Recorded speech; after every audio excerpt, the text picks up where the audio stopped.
Hi there everyone, Megan Taslaman from Thyroid Healthy Balance, bringing to you live today from Thyroid Healthy Balance to bust some myths of some recent research which has uncovered quite a lot of information. Particularly of interest to me was one of the studies incorporated in this high level evidence is a study that actually underpins the Autoimmune Protocol diet. And before I start, I just wanted to see who's jumping on, so let me know that you're here, because I'm really going to get into some nitty gritty today. So I'm just going to check that I'm live, because this is really important today. Yep, I'm live. Oh, we've got quite a few people jumping on, so let me know that you're here. Fantastic. Hey Charmaine, lovely to see you. Awesome. All right, so essentially what led me to do this live is some of my beautiful clients have been looking at the Autoimmune Protocol diet and kind of questioning, is this the right diet for them? And there's been some questions surrounding that. So every now and then I dip into the research to see what's been uncovered, and to my surprise and delight, I found a very recent systematic review, which is a mixed review. Hey Helen, lovely to see you here. Excuse me. It's actually a high level of evidence. So just to give you some background, a systematic review is where the researchers collate as many clinical trials as they can find, or because it's a mixed review, they've included some case studies. Dare I say that would be because there aren't enough and wasn't enough clinical trials. So a case study is when they do a study on one person, whereas a clinical trial is when they have a section of people that actually meet the criteria, and then they do a study over a period of time with an intervention, which in this case would be the Autoimmune Protocol diet, right? So that's one of them that was in this systematic review, okay?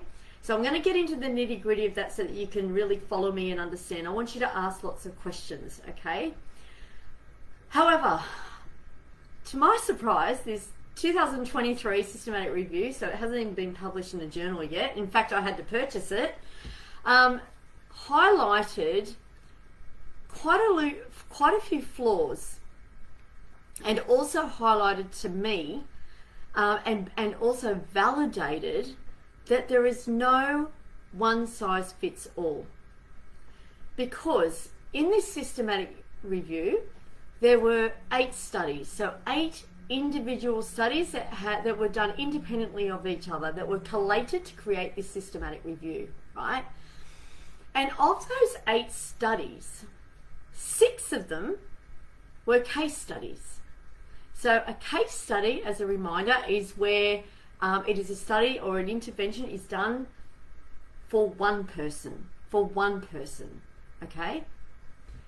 The other 2 studies, one was a autopilot, which means it's kind of like we're doing a little bit of a trial here. It's not kind of fully fledged yet, just to kind of see if there's any interest. And that was the one that actually underpins the Autoimmune Protocol diet. Okay, so that was done in 2019. And to my surprise, the study was that particular study level of research was actually really small. The number of people in that study were only 17, and then when they actually went to do the study, when I went through the methodology, it actually reduced to even 16 people. So there was only a limited amount of people. Now I'm just going to drill into that study right now. Now, before I do that, the other one, which had 35 people, and the only real marker was there was actually a decrease in T3, okay? So no real change in the autoimmune, right? However, all of those 8 studies, so 6 being case studies, 1 being a clinical trial, a randomized clinical trial, the other one being an autopilot trial, clinical trial, which is the one that underpins the Autoimmune Protocol diet, which I'll get into in a minute.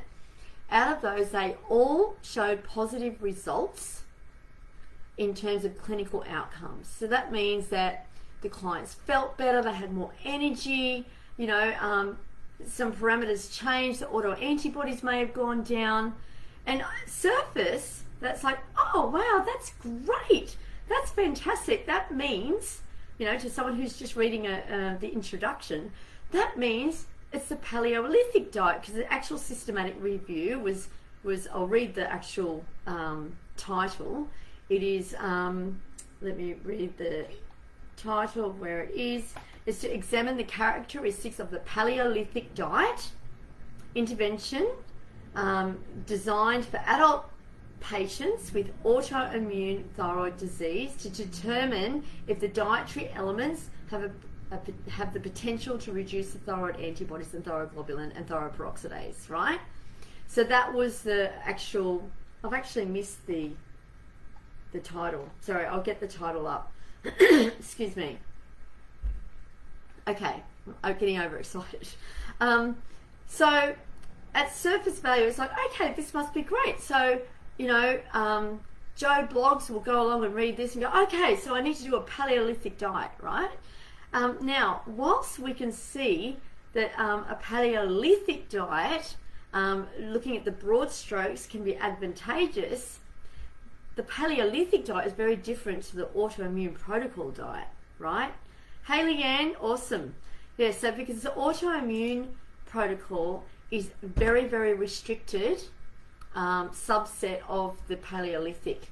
So just as a reminder to you folk, and you may already know this, because if you do a Google search, it will come up on pretty much the search engine for a lot of businesses.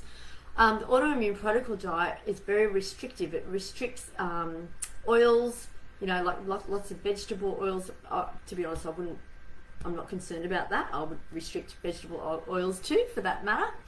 But when I kind of thought, oh, I've kind of red flagged it, I thought, hang on a minute, it also restricts nuts and seeds and legumes and some grains. So whilst I would agree with some grains, hang on a minute, there's a lot of nutritional benefits for other grains, some other gluten-free grains, like for example an organic tricolored quinoa as one example. And I'm thinking, hang on a minute, isn't this just throwing the baby out with the bathwater, to use an old saying? And I thought, well, yes, I think it is. And I'm going to go into that particular pilot study. But before I do, it's important that I explain the systematic review, which is a compilation of 8 different studies, again, 2 being randomized controlled trials, which is a high level of evidence, and 6 being case studies, which is only 1 person, right? Now, okay, so they were quite, as you can probably imagine, the case studies were very tailored. So whilst they may have used the overarching principles of the Paleolithic diet, they were very tailored to the individual.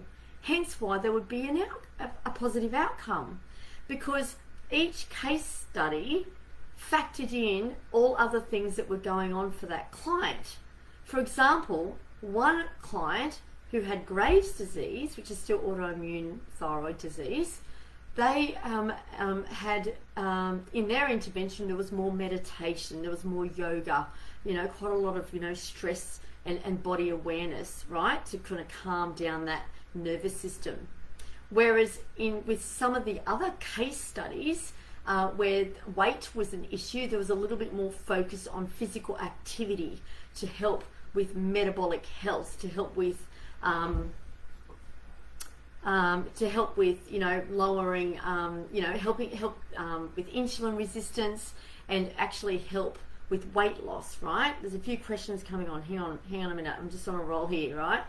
So from that perspective, you know, we can ascertain that whilst the autoantibodies actually reduced in all of these case studies, it wasn't just examining the diet. There were so many other factors that were coming in that actually looked at that individual as a unique individual that they are, okay? So for example, just to give you some examples, I had some notes here and I just want to make sure that, okay, so for example, 5 of the protocols were gluten-free. 3 of them had methylation support. So methylation is when you know, your folate and your B12 and, you know, your iron. So it's looking at that cycle, okay? 3 of them supplemented with vitamin C, 3 supplemented with essential fatty acids, which is omega-3s, 2 supplemented with magnesium and zinc, and 2 supplemented with various forms of selenium, right? On another note, some included fermented vegetables, others had more legumes, others had, different types of nuts. So hence backing up the claim that really if we tailor something to the individual, which is what really is ideal for every single client on the planet, we're going to more likely get a positive response, okay? Now, with the randomized controlled trial, the pilot study which underpins the autoimmune diet, that is a very, very restrictive diet. And when you just read the introduction, it says that there are statistically significant, so in the research world, those words, statistically significant, means that when they do all the stats, based on all the evidence, it is a clear-cut result, positive, let's go with this, this is great for the community, right? Statistically significant outcomes. However, when I looked at the methodology and when I looked at the outcomes, the parameters that were statistically significant were nothing to do with the thyroid markers, even though it was examining Hashimoto thyroiditis. Nothing to do with your thyroid globulin, nothing to do with that. Those didn't decrease. The thyroid peroxidase didn't decrease. Any of the thyroid parameters didn't decrease at all on that diet. The reason why there was an improvement was based on a subjective review, which is called the SF36. You can look it up. It's a questionnaire, which basically showed that the 16 clients in that controlled trial, or patients in that controlled trial, had positive outcomes of quality of life. They felt brighter, they felt better, they felt less inflamed, which is great. But that was irrespective of the thyroid markers. So my point being, when I actually looked at further into the methodology, one of the main things, like if you actually have a look at the Autoimmune Protocol diet, it is basically getting rid of all processed foods, all foods with numbers, gluten, so wheat, alcohol, sugar. Now let's just stop there for a moment. I challenge any individual, if they actually got rid of wheat, processed foods, numbers, alcohol, sugar, that there would be an improvement on your quality of life. Of course there would. But then this diet goes on to exclude for everybody legumes, ancient grains such as quinoa, nuts and seeds. Now I know that they are brought back in later on.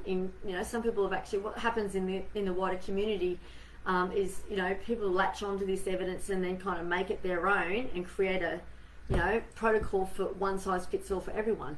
This is an example of why that doesn't work, okay?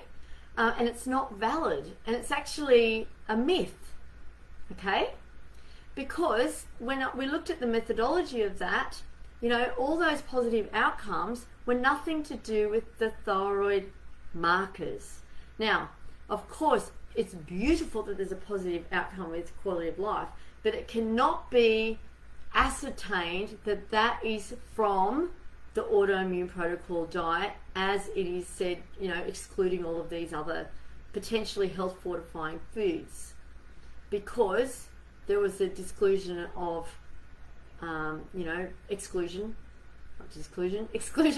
all these other high inflammatory components such as alcohol, sugar, preservatives, all of those avenues that really make up the standard American diet and the standard the SAD diet, the standard American diet and the standard Australian diet.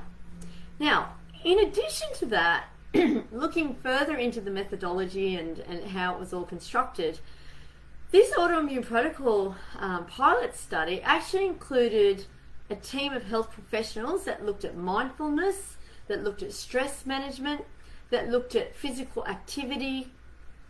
Yeah, so looked at all the other avenues which, you know, as a naturopath, that's what we look at, you know, so it's really, really important. So then it could be said, well, what part of the diet gave the positive result? You know, because as humans, we like to pinpoint, that's the thing, that's what I need to do. That's what I need to do. But then I can maintain my lifestyle on the treadmill, but I should get a result, right? So aside from the fact that the auto antibodies didn't decrease anyway on that one, you know, it was all about quality of life.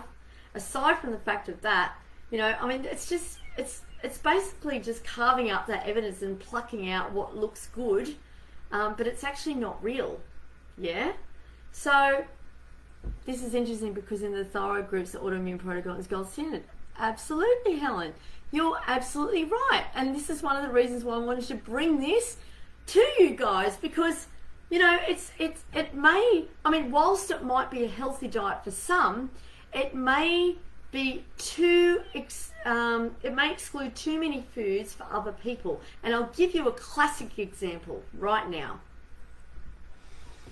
Let's say you have Hashimoto thyroiditis, you've been told that the Autoimmune Protocol diet is the way to go. So you're doing that, you've commenced that. But when we look at your individual picture, you also may have insulin resistance. You also may have an issue with your hormones. Like, for example, you may be transitioning into menopause and your estrogen's going woohoo and having a really, really topsy-turvy ride. Your progesterone is plummeting and you're feeling like, you know, crap, right? So with that particular individual, I would really be careful to give such a diet which excludes so many phytoestrogenic foods, which are actually really great for buffering that hormonal cascade.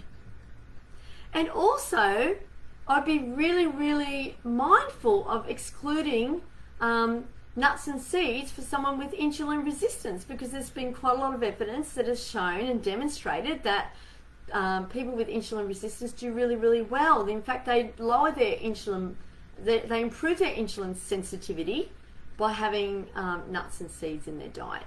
Yeah. Having said that, let me just take this one step further. May I? It is not just about the food. It is about the quality and the source. Because if someone has an autoimmune disease, such as Hashimoto or Graves', more often than not, there will be an issue or a dysfunction or some sort of compromised system in the digestive health zone. Yeah, which is why, as a naturopath, all lights shine on digestion. Yeah, especially with autoimmune. It's huge, huge component. You know, you can't just shine the light on the thyroid and not look at the digestion, especially because if, you know, it's the digestion that was under par that actually triggered the thyroid, right? We need to look at the whole picture. And if someone with an autoimmune disease has digestive issues, that's when I'd be really drilling down into, well, hang on a minute. Let's have a look at what foods are triggering that. I wouldn't be just going, let's just put you on the Autoimmune Protocol diet. You know, it'd be like, well, we need to actually have a look at this. We need to look at the symptoms and what foods are potentially triggering, and we need to do some further testing. Because otherwise, we're doing the whole one-size-fits-all. And how is that any different to the prescription of antibiotics? If everyone with an autoimmune disease goes on an autoimmune protocol, right, and then doesn't get a positive clinical outcome, you know, how is that any different to everyone with a bacterial infection going on an antibiotic and not potentially getting a positive outcome, right? Because it's not bespoke, it's not tailored, it's not individual, it's not actually looking at all the other things that are going on for that person. Yeah, I'll just give you a classic example. Some of the beautiful clients that I'm working with, we have just recently done some GI mapping of the gut microbiome to actually drill down and find out what's actually going on and whether there is dysbiosis, what's going on with the whole, at the real nitty-gritty microscopic view of what's going on for digestive health. And we've uncovered a lot. So if we were to not do that level of testing and just kind of go, oh, well, we'll try this, oh, well, we'll try that, oh, well, we'll disclude that, oh, that works today, oh, next week, oh, no, that's a flare-up. You know, it just becomes really, really difficult and hard. Again, depending on what's going on in your digestive system, because, you know, we're all different. We're all different. But if the digestive system is not working at optimal level, that's going to trickle down into the other systems. That's going to trickle on to thyroid health. Yeah? Now, right now, I'm just talking about the physical. I'm only talking about the physical. I haven't even mentioned mindfulness practice or stress management or emotional health and well-being. I haven't mentioned any of that. Imagine taking it one step further, and mind you, in the intervention, there was an intervention that did bring in some yoga and meditation and all of that. Imagine if that actually was brought into your world for you, depending on what's going on for you as an individual, to help lower stress as a major trigger. Right? Stress, huge trigger. Right? So, what tests do you do for the digestive system? Great question, Charmaine. Do you know what? How many would you like me to list? It really depends on what your symptom picture is, what's going on for you. And you know what? I'd love to invite you right here, right now, after this call. Like, if you'd like to have a chat, we can talk about that. Because there's not a one-size-fits-all. Laugh. Yeah, it is funny, but it's true. You know, like we can do the IgG, IgA panel, which works out what foods are inflammatory in your particular body, right? Because what turns up in one person's body is going to be different to what turns up in another person's body. On a previous live, I've actually stated that, you know, I had one beautiful client that did all the good things, gluten-free, you know, yada, yada, yada, doing all the stress management, and she was still having poor digestive health and lots of, you know, every now and then kind of flare-ups. And when we did this IgA, IgG panel, which basically sees the immune response to foods, we found that her almond latte or almond milk was the perpetrator for her. Now, a good quality, although it's processed, a good quality organic almond milk, you know, could arguably be seen as a healthy food for some individuals, right? Even though it is quite processed, right? So that's just one example, but it depends on the individual, okay? And it depends on how long the symptoms have been going on for. So if it's more functional, I'll generally do a comprehensive stool analysis test, or I may do a GI mapping test, which is what I've been leaning to lately, because it's so all-encompassing, you know, it's gold standard, it shows everything. You're very welcome, Charmaine. Yes, so that's just looking at digestive health, you know.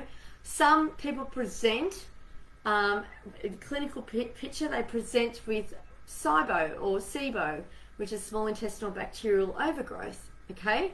So yes, there is specific testing for that. However, often whatever's been taken in with the diet will pretty much highlight whether that is going on. So I find that often comes up in another type of test, which shows that yes, there's a dysbiosis and there's certain bacteria that are actually really out of balance that are causing these digestive symptoms, such as bloating and nausea, etc., etc. Yeah? Okay, all right, so that's kind of looking at that in a nutshell. But let me just go back to give you a little bit more breadth, if I may, in this systematic review. Okay? Apart from the fact that there were only 8 clinical trials. Now, there were actually, I think, 45 that they found, but they had to exclude so many because they were really poorly conducted trials.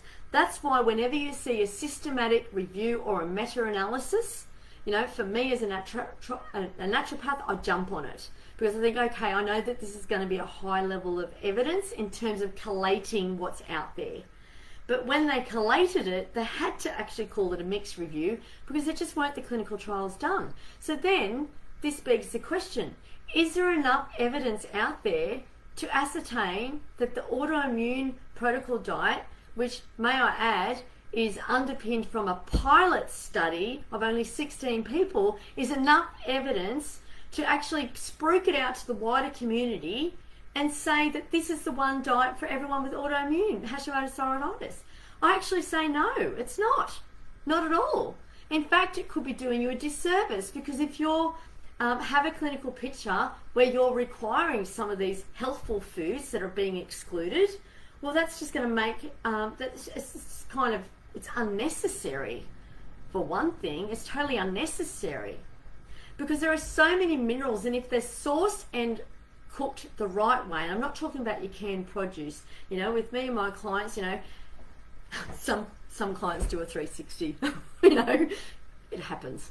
So with me and my clients, you know, we look at best ways to prepare food, to get rid of the lectins, best ways to prepare food, to actually improve the digestibility.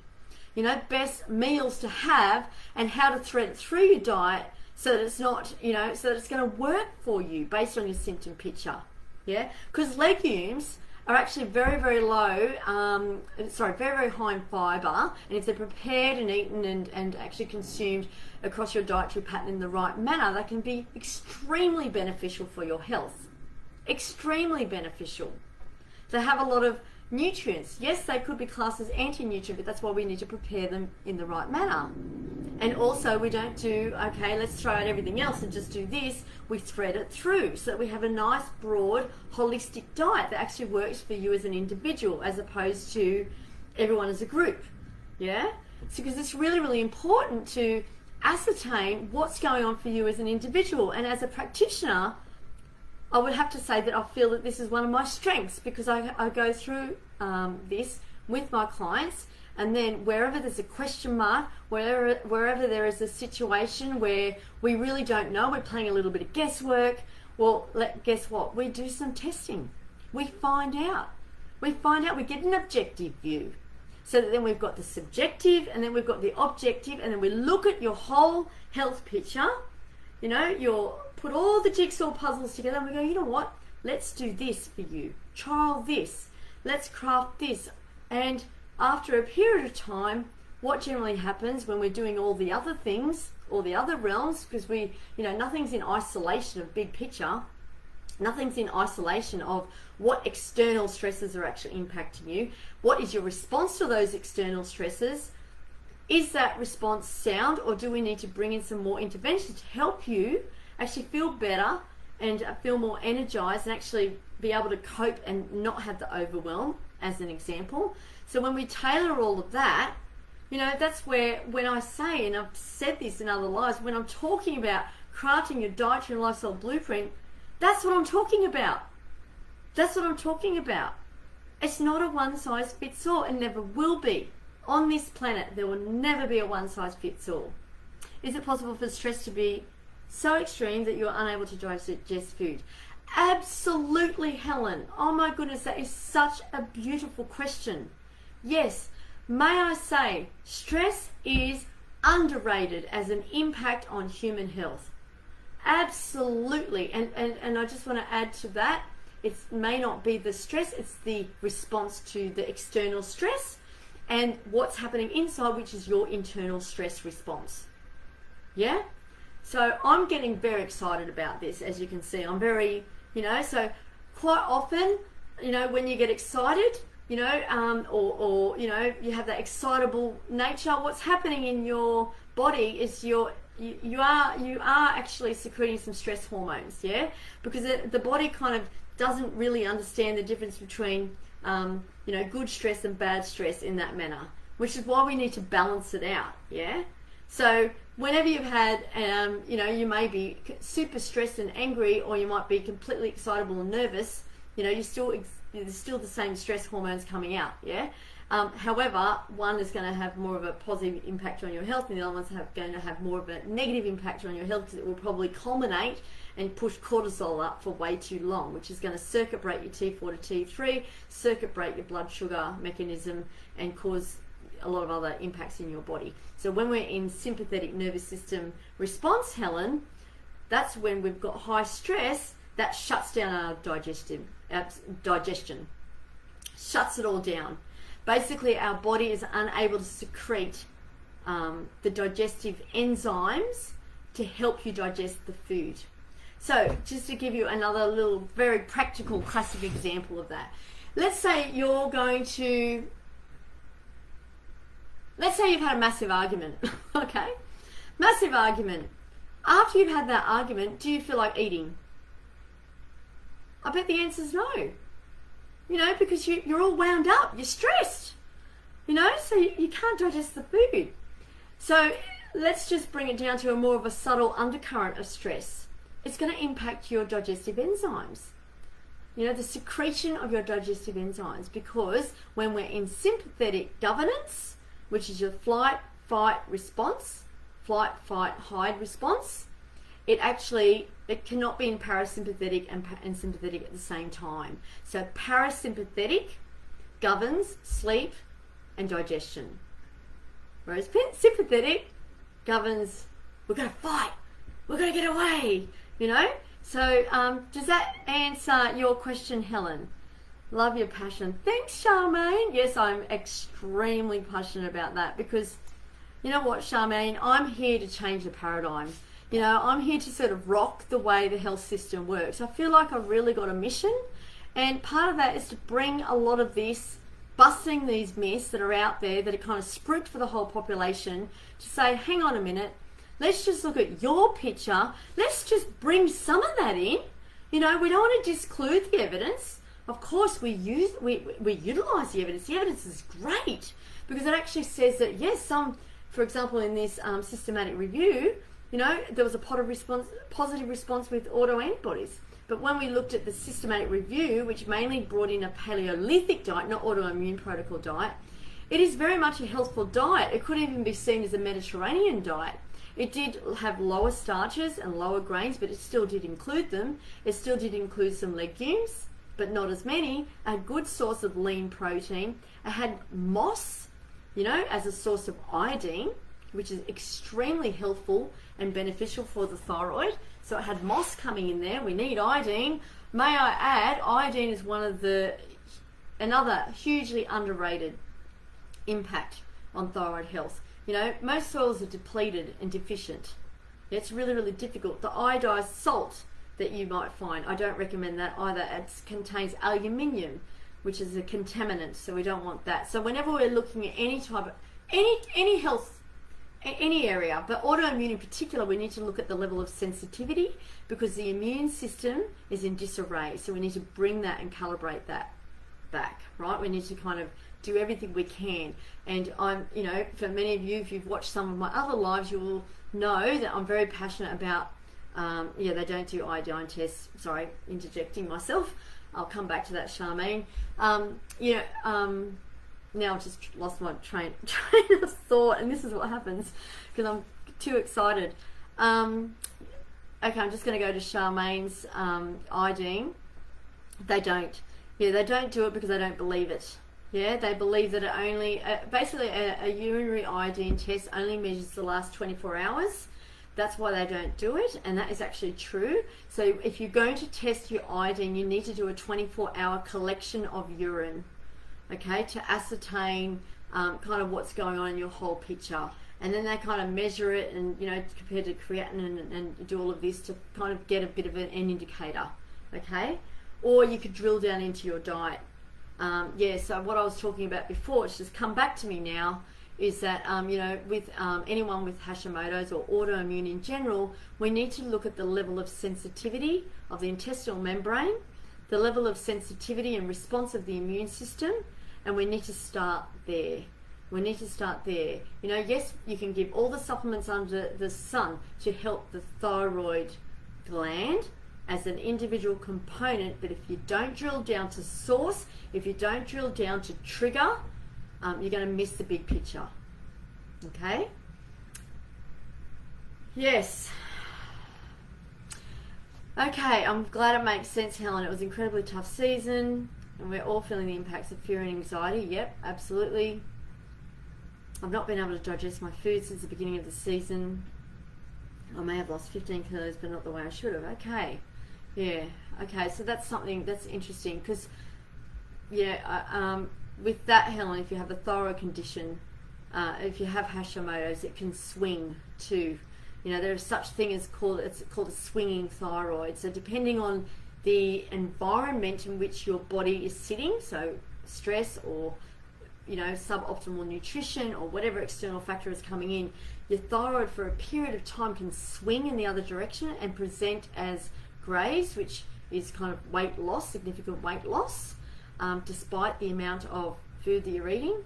Okay, so you know, that's not ideal either. You know, it might give some short-term gains, especially if you needed to lose some weight or you felt like you wanted to lose some weight. But again, it's kind of it's not better. You know, that whole symptom swinging, it means that your immune system is in disarray. It's not calibrating. It's not communicating. We need to look at the vagus nerve connection to the gut.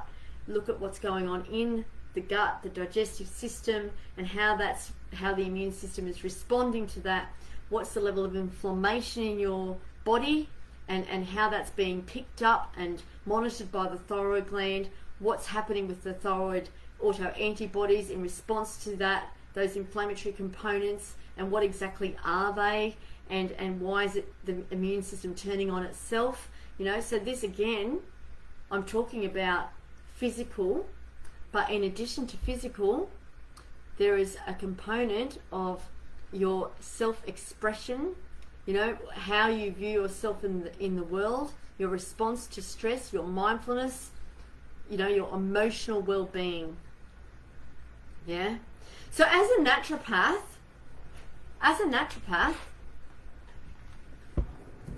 degree qualified naturopath, we study nutritional medicine, we study food as medicine, we study you know, herbal medicine, we study bush flower essences, homeopathy, you know, there's all of those components that are factored in naturopathy.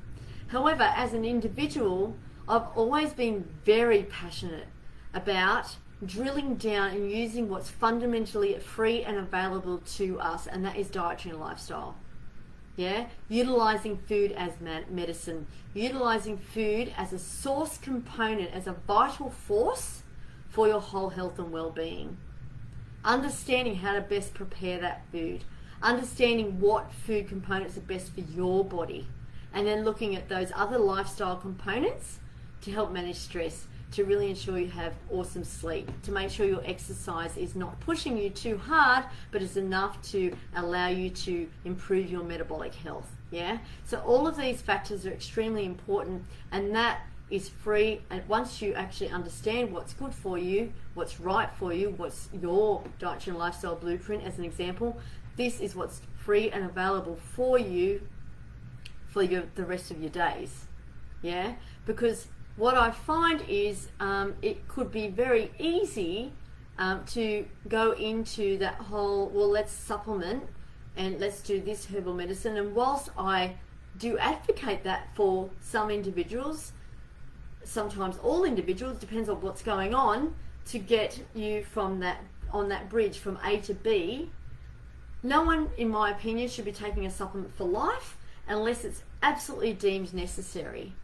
Yeah, and from that, there could be a genetic component. There could be that you're at that stage of life where you're just not going to get the goods from your diet and lifestyle, and we really need to bring that in. Or it could be that, you know, with your own individual picture, we really need to make sure that your cell membranes are integral, as an example. Or that, you know, if you, for example, if you're not eating enough of XYZ to give you the outcome, we may need to supplement. So there's always a reason for that.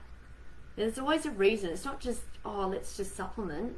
It's got to have an end point, yeah, at some point. They are scared of iodine, yeah. Absolutely. So iodine is such an important micronutrient. It is a micronutrient. Probably the scare or the fear around that is that, yes, you can take too much, and a lot of the supplement of iodine is called potassium iodide, and that's one that I wouldn't ordinarily recommend. You know, I recommended Nascent, Nascent, iodine, which is actually sourced from deep down, like 4,000 odd meters in the center of the earth, and it's a more pure bioavailable form of iodine if you need to supplement. Otherwise, I go dietary. Yeah, wonderful. So you've done that. I'm not sure what you've done. I don't know whether that came in after this. All right, awesome. Thanks, Charmaine. Thanks for dropping in. Fantastic. All right, so thank you for everyone who have dropped in today. If you're coming on later on to watch a replay, just please do a hashtag replay. And if you're looking to, or you're just wanting to have a conversation, with me about what your individual picture looks like, I'm here and I'm available for you to do that. So what I'd like you to do is drop in the comments, unique, because you are unique and it is very different for everybody. So I hope this has shed some light for you. Yeah, if you'd like to book a call with me for us to have a discussion, right? I'm not going to sell you anything. Yes, I'm a practitioner and I have a service that is on offer if you would like to go down that road, but you don't need to go down that road. We could just have a chat and I could set you up. You know, you could come work with me or you could go alone, right? But if you're wanting to have a chat about your individual circumstance and your individual picture to see whether you may benefit from someone like myself, you know, I work one-on-one. I also have a hybrid group one-on-one approach. You know, it's all very, very different for different people. It depends on what you're after and what level of support and guidance you actually require, and if in fact you actually do need that support and guidance, right? So I would love to invite you to book a call, and to do that just type in unique in the comments, and then we can work out a time that suits. All right, that's it from me today. I hope you have enjoyed this. Thank you for everyone that's jumped on, and if you have anyone in your realm, in your your field, friends, work colleagues, anyone that may benefit from this live, please let them know. Get in touch with they can get in touch with me, and then they can come along and watch it. All right, bye for now. I'll see you next time.